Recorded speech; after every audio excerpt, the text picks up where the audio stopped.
Hello, everyone. I'm Matthew Allen, and welcome back to the Whatta podcast.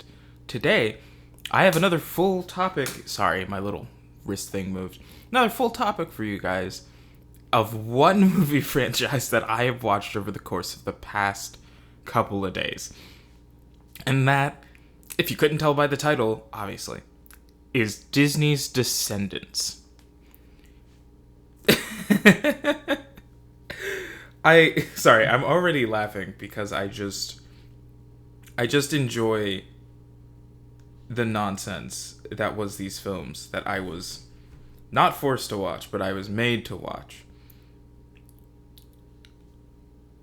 Descendants, right? Disney's Descendants is a made-for-TV musical franchise done by the same man, Kenny Ortega, who directed the High School Musical movies, all three of them, which I think is really fascinating because comparatively, those three films have a significantly better budget than these three films did.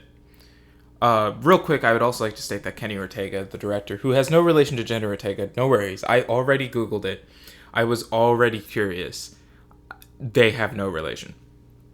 But Kenny Ortega, in addition to doing the three High School Musical movies, also did the massive Disney failure flop that was Newsies. Hey, in case you didn't know, Newsies, before it was the Broadway musical, was a musical movie, because he just really loves those, done by Disney, and it was awful. It flopped so hard.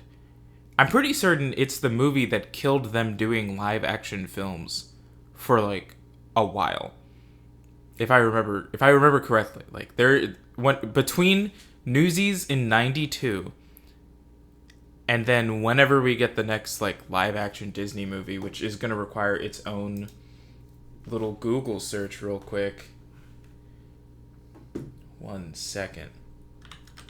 Live action Disney movies. I need a list. Oh, thank you, Wikipedia. Wikipedia is always so good at this. What does that say? 2010. Is it not even counting Newsies? Oh my god, Newsies isn't even on this list.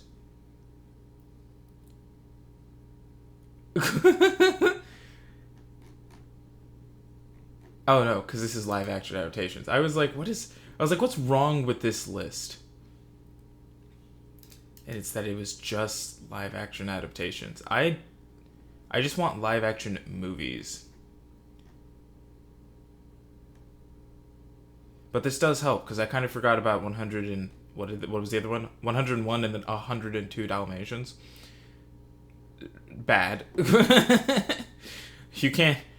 Like, they're fun, but they're not good. I need a proper list. It's not giving me a correct list. I had every other piece of information that I needed. But this, because I didn't think about this. Is this a list? No, not Cruella. Dear God, I don't... They just keep giving me this, and I just want their live-action Disney films.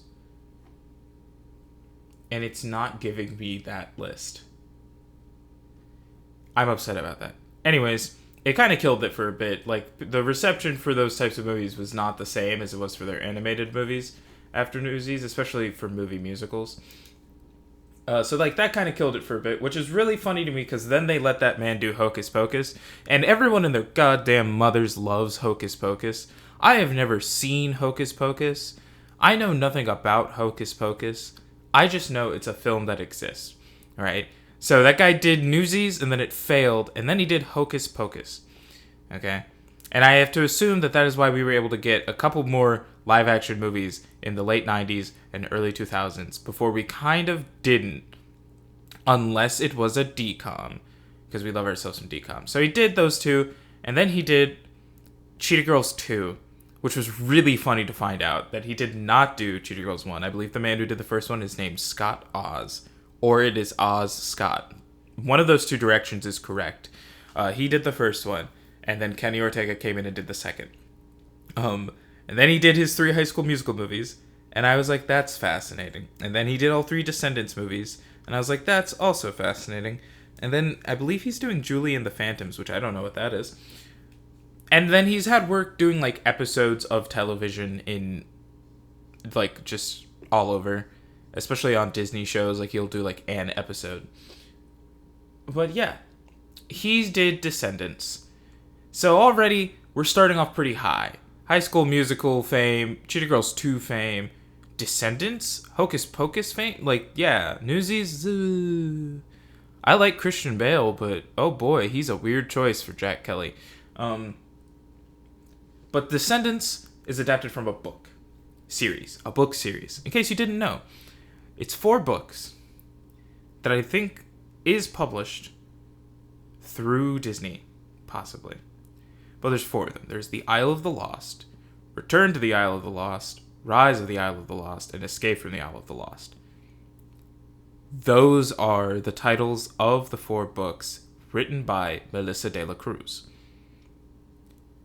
If you do not know the plot of Descendants or this book franchise, essentially, I'm gonna read the thing for the first book real quick to you. Evil Tree, Bad Apple. 20 years ago, all the evil villains were banished from the kingdom of Eridon to the Isle of the Lost, a dark and dreary place protected by a force field that makes it impossible for them to leave. Stripped of their magical powers, the villains now live in total isolation, forgotten by the world. Mal learns from her mother, Maleficent, that the key to true darkness, the Dragon's Eye, is located inside her scepter in the Forbidden Fortress on the far side of the island. The eye is cursed, and whoever retrieves it will be knocked into a deep sleep for 1,000 years. But Mal has a plan to capture it. She'll just need a little help from her friends, in quotation marks. In their quest for the Dragon's Eye, these 4 kids begin to realize that just because you come from an evil family tree, being good ain't so bad. That is the premise of this first book. That is not the premise of the movie. If you couldn't tell. It obviously just kind of sputters out into Disney made-for-television nonsense from there. The premise of the first film is that Ben, because he doesn't get a last name, because I don't know what Belle's last name is, or Beast, for that matter, but he is the son of Belle and Beast, and he's going to be king of Oridon. And as king, he gets to make, like, when he's, crowned, he gets to make one decree, right? Like, one decree that he intends to work on before he becomes king. And his decree is that he wants to give the children of the Isle a chance because they shouldn't be punished for the things that their villainous parents did. Right out the gate, I respect that. I respect that a lot. In that first movie. This is the first movie we're talking about right now. The fact that he's like, oh, they didn't choose, like, they didn't do anything, like, they weren't there, they didn't even exist, we shouldn't be punishing them because their parents were evil. I think that's really cool. I enjoy the ideas presented by that, right? I don't enjoy the opening narration where Mal, the main character, daughter of Maleficent, and also, spoiler alerts from the third movie, daughter of Hades, which is whack. I don't like when she calls the space she lives in the Isle her hood. She's like, this is my hood. And I was like, no, don't do that. Stop. I was like, already, we have 2 very different vibes for this film, and one of them is better than the other. But so the whole premise, he's going to bring over 4 kids to start with, and he brings over 4 of the big bads. He brings over Carlos, the son of Cruella de Vil. Jay, the son of Jafar. Sorry, there was a bug in front of me. Evie, the daughter of the evil queen, like from Cinderella. Sorry, from Snow White. That's stepmother. She comes in later, evil stepmother. And then Mal, the daughter of Maleficent, right? How nobody knows that Maleficent and Hades had a kid together is so wild to me. That's not a well-kept secret in any world. At all. Anyways, those are the 4 kids he wants to bring over. Which, we've already met them at that point because they had a whole number about being rotten to the core, where I thought it was fascinating that you could hear the boys more than you could hear the girls. And I was like, that's a weird choice for this mix, because normally we drown out the boys in every mix ever. So I was like, we're off on a good start. I like this. I was like, Boo Boo Stewart is here. I love Boo Boo Stewart. Cameron Boyce, may he rest in peace. If you don't know Boo Boo Stewart, he was in Twilight. Cameron Boyce, fantastic. He's so fun as Carlos. We have, is it Sophia Carpenter? No. Can you tell whose names I had to say way more often? Dove Cameron is Mal. Who was Evie? Sophia Carson? That's what I'm gonna say until I hit Google. I was right, Sophia Carson. She was Evie. So we have these 4 characters, and obviously it's a very cut dry film. They're supposed to accept and go to Eridon, and their parents are like, oh, open the barrier, Maleficent will be able to get out, and then she'll be able to rue the day. They'll rue the day they ever locked her up, right? It's going to be a whole thing. So that's the plot. And obviously you can't tell. The rest of the plot is going to be the rest of them being like, maybe we don't have to be bad just because our parents were. And Mal taking 10 freaking years to get that through her thick skull. She spends so much time back and forth between like, okay, I'm going to do the thing because my mother told me to do it and I want to get my mother's respect or whatever. And then she spends the other half of the time being mean to her friends because she's like, what are you guys doing? Why are you trying to be bad? She's like, you don't want to do that. That's not the thing you want to do. And then they all make like puppy dog faces because they're like, well, what if that is what we want to do? Right? And that's pretty much the whole first movie. They do that.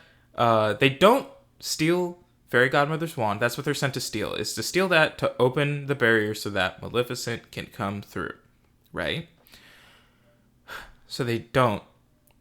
And through a whole chain of events involving some other characters, particularly one named Jane, the daughter of the fairy godmother that helps Cinderella, she accidentally opens the barrier because she tries to make herself pretty, because they do this thing to her through the movie where they make her very pretty and then they undo it.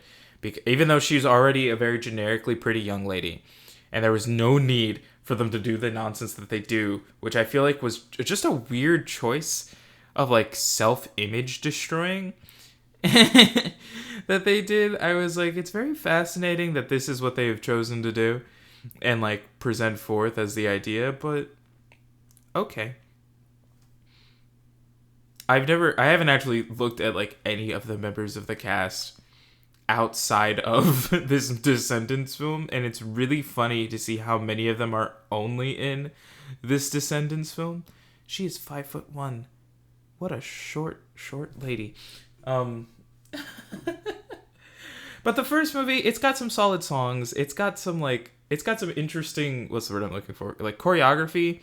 Like I really went into it thinking like, okay, it's going to be a Disney Channel original movie. I'm going to shit on the choreography because it's probably going to be bad. And then it wasn't, for the most part.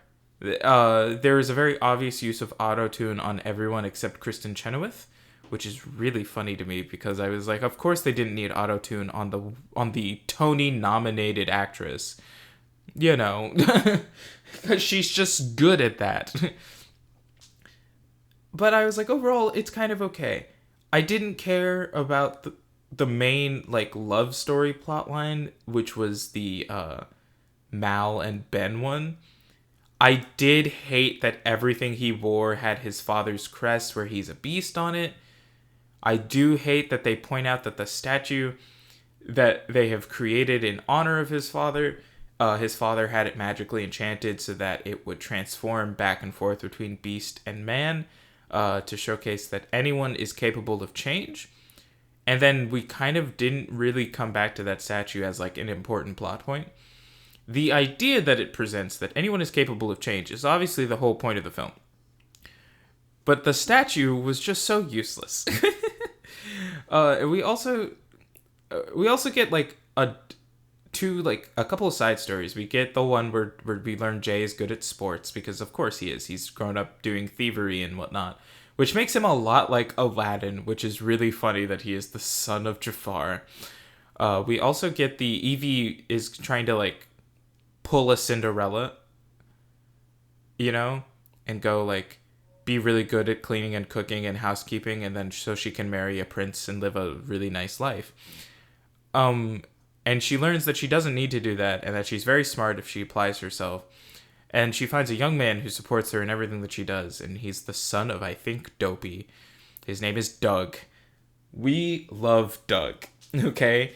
Doug is the most visibly aging person across all three movies. Like, he just looks so old when we get to the third one. And also a lot like Beast. Like, when he turns into a human in the original animated movie, that's what Doug looks like in the third film when his hair is down. I could not let it go. Anyways, so, like, that's the whole, like, the first movie is that. There's some really weird tension between Carlos and Ben when he calls him a good boy. Like, they're trying to introduce Carlos to dogs because he's been taught by his mother that all dogs eat bad little boys, and that they're vicious fiends. And he gets chased by, like, the school dog. And Ben, like, shows him the dog, like, gets him to understand that, like, dogs aren't like that. Dogs are cool. This dog is named Dude, and I hate that. And there's this weird moment where it's not a weird moment. It's a very sweet moment. Carlos talks about how, like, on the Isle, there isn't, like, all this love and, like, head pats and whatnot. Like, there's no one giving you praise. And Ben takes it upon himself to pat that boy's back and say, good boy. And then he thinks for 3 more seconds, goes, wait, and then, like, says something else before he runs off into the middle distance, which is so funny. They could have not kept a wide shot so that we had to see him leave the whole time Carlos is talking to this dog. But I just wanted to bring that up because I think that's so funny. But, yeah, the movie ends how you think it would. Maleficent gets off the island. She tries to wreak havoc because Mal uses magic on Ben, a love potion, to make him leave Audrey to love her so that she can get close to the wand to let her mother out. And then they end up just actually falling in love. It's the whole thing. And then, she defeats her mother and shrinks her down to the size of the love in her heart. So she becomes a lizard. And everyone lives happily ever after, except Audrey, the daughter of Cinderella? No, sorry. Aurora.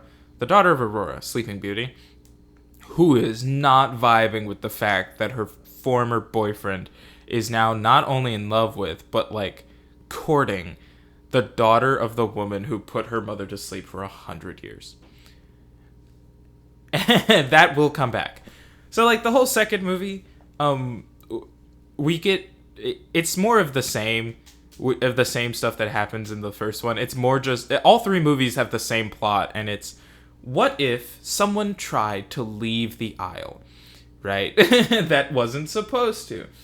In the first one, we just had, like, the 4 of them trying to get their parents out, and then after that movie, their parents literally don't exist. Like, the little CGI lizard that was the same colors as Maleficent as a dragon in the first movie does not show back up. Instead, they got a regular lizard who is now green instead of purple, and they just don't give 2 hoots that it's the wrong color. And that's in the second movie. We have more of the relationship between Doug and Evie, where Evie's trying to, like, build this, like, grandiose... she's working her way towards enough money to buy her own, like, home, which does show up in the third movie, and I was like, that's a really sweet thing that we don't get enough time with, because we spend our time with other nonsense. Stupid nonsense. But in the second movie, there's a whole thing where the pirates have taken over the territory that was originally, like, Evie and her friends. Sorry, Mal and her friends. Mal is the main character, but she's kinda useless. Side note, Dove Cameron, every single moment she's in the movie after the first film, looks like she hates her life and doesn't want to be there. There is no one who looks more and more like she wishes she could be doing anything else than Dove Cameron in these films, right? Anywho. So, the pirates have taken over. They're being led by Uma, the daughter of Ursula, played by China Anne McClain, who is having the time of her life in this movie. She's so much fun every time she's on screen. We also get Harry Hook, the son of Captain Hook, as well as Gil, the son of Gaston. Harry Hook and Uma, they've got this weird relationship going on where they're not dating, but like they're really flirty. And she in the third movie, she gets all like miffed at him when he's like trying to talk to other people, but then she also doesn't reciprocate him when he tries to kiss her. Like she just runs off. And I was just like, well, what do you want out of the man? I'm confused. Anyways, so like they have that thing, and then there's Gil, and Gil is just so beautifully stupid. Played by the young man who's in Letterkenny as one of those two hockey players that I can't remember the name of off the top of my head. I'm trying to see if it'll be kind enough to tell me the actor's name without me having to look up the cast for the second movie, but I have to now look up the cast for the second movie. Nope, that's Chad Charming. Useless character. Barely there. Where's he at? Why did he not pop up at the top of this list with, like, everyone else? Harry Hook popped up at the top of this list. There he is. He did pop up. I'm just blind. Dylan Playfair. I want to make sure he was recognized. Dylan Playfair is Gil. Just such a beautifully dumb young man. But the whole plot here is that everyone in Oregon... It's been 6 months since the first movie, but it's been 2 years in real life, okay? So we went from 2015 to 2017, but only 6 months has passed movie time. And they're getting prepped for the... I forget what it is. It's not... I don't want to say coronation. That's the wrong word, I'm pretty certain. What is the thing? I forget what it's called. Whatever. But essentially, they're gonna do a whole thing for Ben, and he's designing this really awful looking stained glass because they made it in CGI in the film, so it looks atrocious. But he's planning this beautiful like stained glass thing for Mal, but Mal is losing her mind over the pressures of trying to be nice, which it's like, hey, you're kind of bringing this upon yourself. Like, there's a whole argument between the two of them. I'm speedrunning these movies now. Between her and Ben before she runs back off to the aisle to start the plot, where she gets into this whole thing. Like, he finds her spell book in their little picnic basket because they're having this little picnic lunch. And he finds out that she's been, like, essentially cheating her way with spells through, like, like, pretending to be, like, really good, really fast for the people.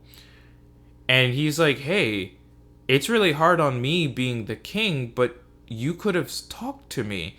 He makes a really valid point. He's like, you could have just, like, spoken to me about how you were feeling, and we could have worked this out. You know, he was like, you didn't need to force yourself to learn everything so fast. You didn't need to be perfect, and you didn't need to be blonde. And because she's using a spell to make herself blonde, and I was like, why is she doing that? And tell me why it's just because Dove Cameron's hair was probably blonde at the time. And she goes on this whole little tirade where she's just like, it's like trying to be nice and blah blah blah blah. And he's like, you don't have to be nice, Mal. You just need to be you. Like, you are fine on your own. You don't need to be more than that. And I was like, that's a really good message, and she's just not catching it. Because then she runs off to the aisle, and it's a whole thing. And it leads to this really weird scene where Evie comes to offer to help Ben go to the aisle and get her back. And they also bring along Jay and Carlos because they have to be here too. And there's the other two characters who have no importance but somewhat importance. And one of them is Jane, mentioned in the first movie, the one who took down the barrier on accident, who Carlos is infatuated with. For some reason, even though they shared like no scenes in the first one where it would imply that they liked each other, and was such a B plot to this movie. Because you know what the B plot was for? Do you want to know the B plot that ran into the A plot at the end that they had to make Carlos like Jane for? It was the fact that he struggles to confess his feelings to her, so Mal makes him a little like gummy that's supposed to get him to say the truth about how he's feeling. And then their dog eats it, and now the dog can talk, and the dog talks for the next movie. the whole rest of this movie and the next one, the dog can talk for the 30 seconds it's there every time. And that plot comes back later and becomes important. And I hated it. I called it. I need you to know, during the whole sequence of me watching these movies while they were being shown to me, I was calling so many moments that occurred. And I was just like, I hate this so much. But so dog can talk. He likes Jane for some reason, and Jay is a part of this fencing team. Which the idea of the fencing team and the competition they have doesn't even come back up. It's just to set up Lonnie, who showed up in the first movie, daughter of Mulan, and is back again because she wants to join the fencing team, but Chad Charming does not want to let her on because she's not a man. Is that plot point relevant? Not relevant. Relevant? No. You know what is relevant? The fact that she can fence, because then near the end, she gets to be a part of the crew when they go to do, you guessed it, save Ben. Because they take him to the aisle, he goes and talks to Mal, she rejects him, he comes back down, he walks away for 30 seconds maybe, gets immediately kidnapped by the pirates, and then everyone has to rescue him. And I'm like, you idiot. Why did you walk away? But so that happens.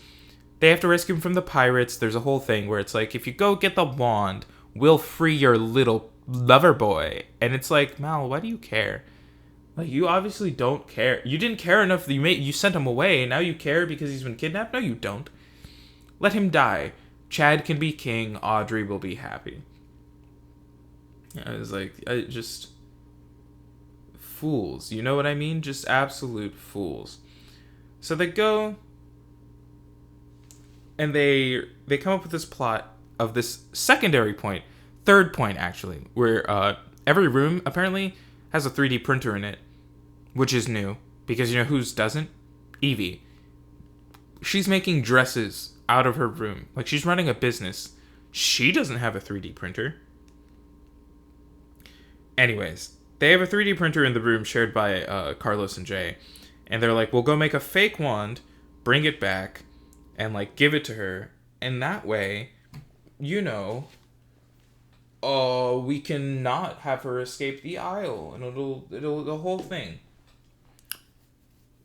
Really dumb. Really dumb.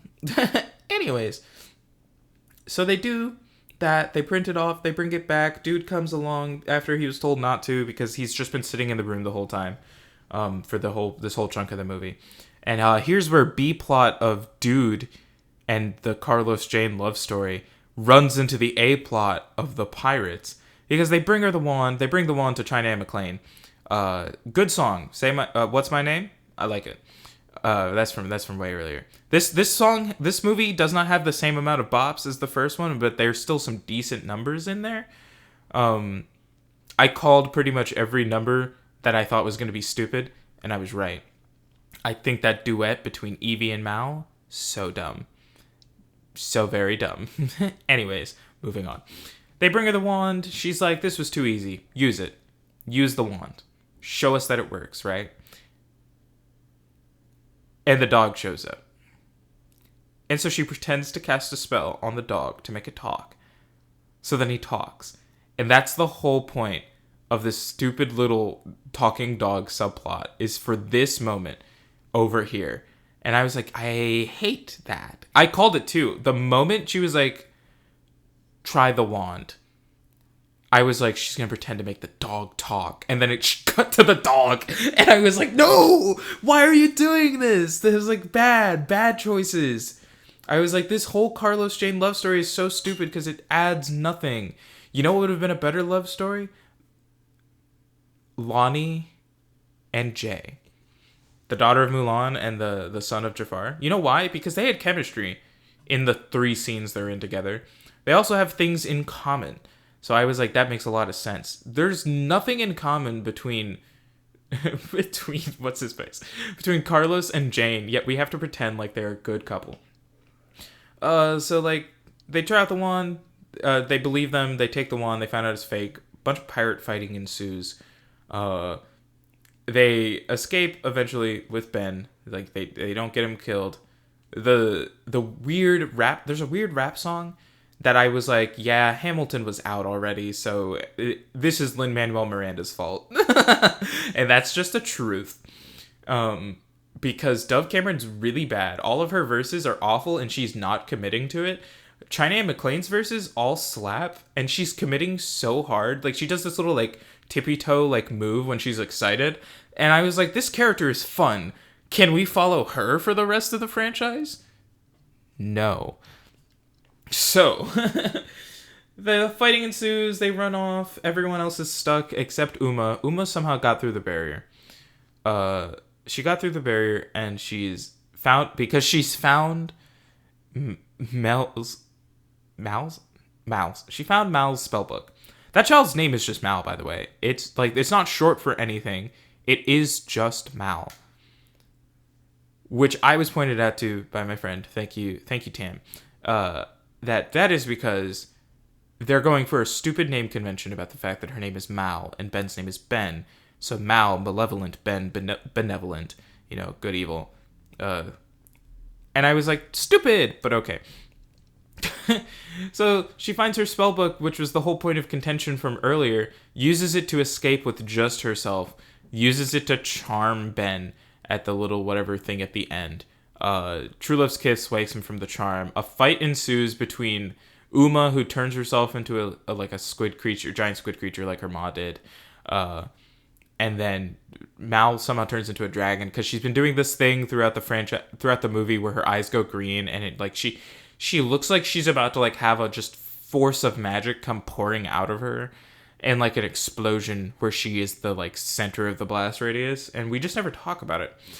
But it's just her like her body being like, oh, we're gonna go dragon, and it's never explained why she keeps like getting really close to doing that, but it's just a thing. It's a thing that occurs. So that's the thing. They have a fight, and then Ben jumps into the water and is like, stop. There could be so much better. Because he had a whole moment earlier where he talks to Uma about the fact that by only taking 4 kids, there was a lot of kids that were left behind, and he wants to open up to more kids. And if Uma lets him go and they work together, he will do everything he can to open up the Isle to Auradon so that all of the kids can come over and like live a good life. And I was like, this is a really good plot point, and it's a really good offer, and she should accept it because he is the literal king. He can make it happen. He wants to make it happen. There's no one more supportive of the VKs than him. You know who's always against the VKs? Those are the villain's kids. That's what they call themselves. It's Mal. Mal is always against the villain's kids, right? Fight ensues. She gets her book back. Uma runs away somewhere in the ocean. They don't find her. End of the 3rd movie, dance number. There's a girl in a wheelchair who's been in all 3 movies that I think is really fun because she just shows up. She's just there. She's the only person of with a disability that's just consistently present, not as a main character, not even as a side character, but she's just there. So it's this whole thing. Ends like that. Flooded boat dance number. Because I was like, hey, if that was a real boat, all that water wouldn't still be there. They would be built in such a fashion to have like let-off spots so that it doesn't flood up here. I was like, the only reason they would keep that water up there is if there was going to be a water dance number. And then there was a water dance number. And I was like, God damn it. But Doug was throwing it down. Doug always throws it down. I love Doug. He's so great. Anyways, 2nd movie over. 3rd movie, right? 3rd movie, they go to pick up more VKs. They choose this young girl who was introduced in the 2nd movie. Her name is Dizzy. She's Dizzy. I have to say Dizzy because I kept calling her Drizzy because she's the daughter of Drizella, who is the daughter of the of the evil stepmother from Cinderella. And the evil stepmother showed up in the 2nd movie, and then she's here again when she lets Dizzy go. But Dizzy's here. That's one of the kids they take. They take Dr. Facilier's daughter. Can't remember her name, and I don't care. She was a useless character. We also take the sons, the twins of Smee. Smee has twins, and they have wackadoodle names. And I must tell you this. I must Google it. Oh, God. Descendants 3. Oh, man. I accidentally binged it. It's going to struggle to give me the information I need unless I go to IMDb. Oh, that's Chad Charming. Squeaky and Squirmy. Those are Smee's children. That was so funny to me. But for all the wrong reasons, you know? Because what kind of names are those? Squeaky and Squirmy. Anyways. Moving on. So those are his kids. So those are the 4 kids they take. It's I guess I should be kind and look up and find whatever the name of the daughter for Dr. Facilier was. Is she not showing up? Oh, Celia. Thank you. Celia, Squeaky Squirmy, and Dizzy. Because apparently all of the villains are also just assholes. Why would you name your kids these things? So they go to take those 4 kids, and then on their way out, Hades, like, uses a stone to, like, kind of punch through the barrier and then steal magic from Mal. Also, there was a whole subplot with the Audrey girl, the daughter of Aurora, where her grandmother, Aurora's mother, who, so old, because in this world, all of these fairy tales happened. Like, they happened. These were actual events. These are why the villains are, like, locked away on an island. So the fact that this woman is just kicking around as a grandmother, so old. Your daughter was asleep for 100 years. How are you still alive? She had her own kid now. How are you still alive? But there's a whole subplot because she spent the first movie being such a bum to Mal, Audrey, and the grandmother when she found out who Mal was, because she's adamantly, I'm just gonna say, racist towards the VKs. She's just like, you're a villain kid, should be exterminated, pretty much. That's her thought. And then she gets on Audrey for being like, you let that boy slip away. She was like, you were supposed to be queen because Ben proposed, and now look what's happening. And it leads to a whole number where Audrey becomes a villain. She's the villain of this movie, the daughter of Sleeping Beauty. But so Hades tries to steal the magic, and it leads to this whole thing, and then Audrey goes and she becomes evil, and it's its own thing. And what happens? She puts a bunch of people to sleep. She makes Mal old, which lasts 30 seconds, if even, right? She makes Mal old because she steals the scepter of Maleficent. She steals Maleficent's scepter because they put all of these items in a museum with one guard who's always fucking sleepy. He's so sleepy. I don't understand why he's the guard. I don't understand why all your cameras can turn off with just a couple button clicks. Why can this child do that? Why is this child able to do that? Well, so she does that. She steals that. She becomes evil. She puts everyone to sleep. She turns some people to stone. She turns Ben into the Beast, which I was like, finally. It took them 3 movies to turn him into a beast, and I was like, as they should have long ago, right? So turn him into the Beast, and so Mal, Evie, what's that man's name? Carlos and Jay go back to the Isle to get that stone from Hades because they're like, his power should be able to equate to Maleficent's, and if they use it, they can stop Audrey.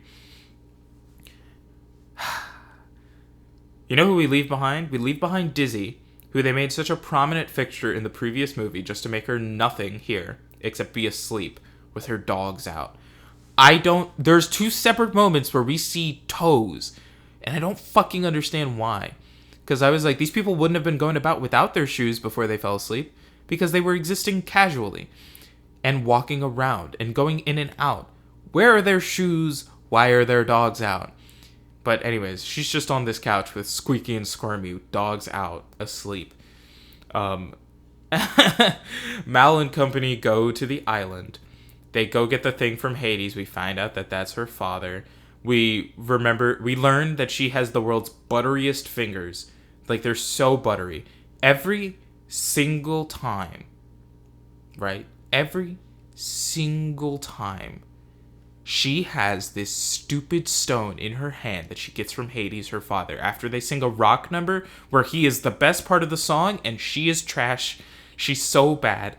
The musical numbers in this one, not it. They're not it. Sings the song, gets the thing, but when she first tries to grab it, right, Buddy takes it back from her, and she's barely got it gripped in her hand, like she's barely holding it, and I was like, what? Why is she doing this? Right? And then there's another point when they go back out the barrier now that they have the rock, where Gil and Hook bounce through the barrier. They just jump right through it. They do a whole tuck and roll. And Hook just swings the rock out of her buttery hands. And I was like, hey, this wouldn't happen if instead of giving her pants contoured to her ass cheek with a butt crack zipper, you gave her pockets. I was like, in the world here, it's totally Evie designing this outfit. Why couldn't you give her pockets? Please? So we do that. We knock it out, and Uma catches it because Uma's just existing as an octopus down in the water, because she's been stuck in that form like for forever at this rate. So she finally is back as a human, and now they're being forced to work together. We have the villains of the second movie being forced to work with the villains turned heroes now, and I was just like, wow, this franchise has really gone downhill. And so I'm going through this movie, and I'm just like, so they're working together, they're trying to find people, Audrey's doing stupid things, because, like, she could win so fast. All she has to do is turn them to stone. She turns half the group to stone near the end, right? Because we spend the movie searching for Ben, and then searching for Audrey. Chad Charming is just kind of there, and then he's not, right? So the whole premise of them working together is built on a lie, because Mal originally at the beginning of the movie was like, we need to forever close off the barrier because of the Hades attack. No one will ever be able to go back and forth again. That's how it should be. And so she promises Uma that all of the kids on the island will have the chance to go to school in Oridon and, like, not live the shitty lives they've been living being stuck on the Isle. Which, hey, not a hard promise to keep, but the movie sure thinks it is. It really thinks it is, because that comes back later. They go through nonsense, they get closer as people, they kind of become friends. Evie wakes up Doug with True Love's kiss because he was asleep, and Doug looks so much like Beast in human form in this movie. It's so goofy. Their plot point means nothing because once we wake Doug up, he's just kind of there. He doesn't do anything else. He's just sort of there. Fast forwarding, they don't find Audrey, they find Ben, they use some of the water from the spring to turn him back from a beast, but he still has, like, a full beard and fangs. And I was like, he looks really good with that. Can we leave him in that? We don't leave him in that for long. Not for long. Everyone finds out that Mal was lying because, hey, even her own friends didn't know that she was the one that suggested to close the barrier, because she goes and tells them that Ben and his parents are the ones suggesting to close the barrier. Which, why is it that only Belle and Beast run this entire existence? Shouldn't the other princes and princesses turned kings and queens also be running Oridon, since it contains all of their kids too? Like, where is Aladdin and Jasmine? Where is Cinderella and Prince Charming? Where is Snow White is a reporter. We did see that in the first movie, which doesn't make any sense. She was a princess who became a queen. Anyways, Mal presents that, like, the idea is theirs so that she doesn't take any blame for it. So then later on, when they can't find Audrey, she reveals that she's lying. And I was like, there's no reason for her to reveal this right here, right now, except for the fact that we're in the third act of the movie and we need to split up the group so that they can come together at the end and be even stronger. And I was just like, this is so stupid. Audrey turns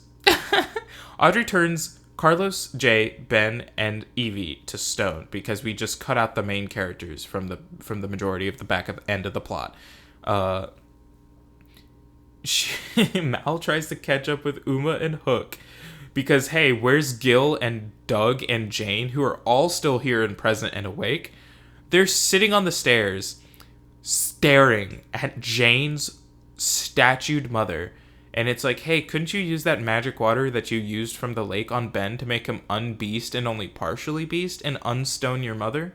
No? Okay. Um, Celia throws the stone into water, which destroys its power. So now, like, Mal has no defenses to stop Audrey. But then, like, in the bits where she's, like, fighting and defending, for some reason, Uma feels convinced to, like, help her out. And she reignites the stone. She uses the stone on Audrey. She fucking basically kills Audrey. Everyone's spells become undone. Hades' voice repeats in her head about how she's only half Hades, so the stone won't work the same way for her as it does for him, which is why Audrey's now just dying. Which leads to this back end of the plot where they have to get Hades to come and use the stone to bring her back to life.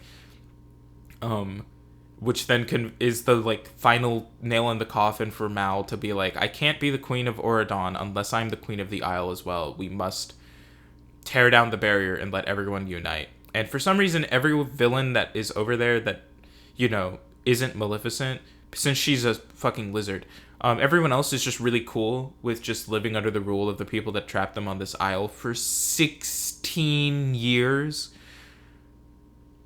Insane.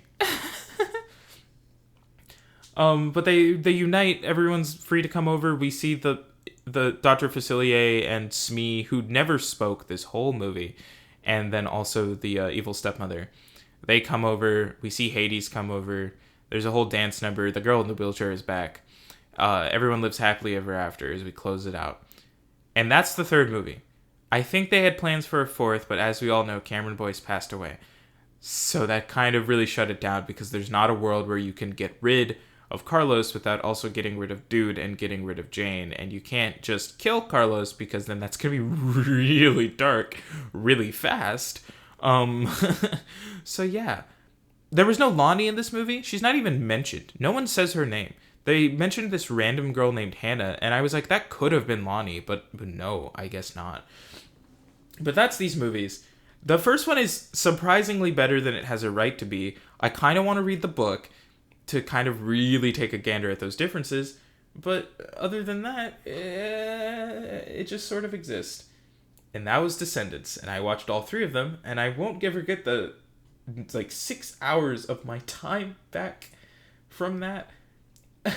so much time went into that, but it is what it is. I liked that first one. The second one was meandering, and that third one was bad. CGI has been atrocious all across the board. I did enjoy the boat set piece with the pirates in the second one, especially because the end of the first movie had this full CGI like cathedral, and it was atrocious to look at. Especially when Maleficent froze everyone in time, except instead of like genuinely green screening a shot of everyone frozen in, they just had the actors stand still, which was a terrible, terrible choice, because they're all trying really hard not to move, and it's really obvious. And Kenny Ortega, you should be better than this. Did you not remember the spinning hallway scene from High School Musical 3? You're better than this. Anyways, those were those movies. Thank you guys for joining me as I talked about them for a little too long. If you liked it, make sure to check out everything else that I do that is down in the Linktree link. If you follow it, it'll take you to my YouTube channel, The Soloists, which contains its own set of games, as well as all old streams from the Twitch. Sorry, there's a bug flying around me, and I also forgot I need to change the games for the Twitch. I'll get to that eventually. But yeah, so thank you guys so much for joining. Check out my social media that's also down there. If there's anything you want to hear me talk about, I'll probably do it if you ask. No one asked. That's why I don't do it.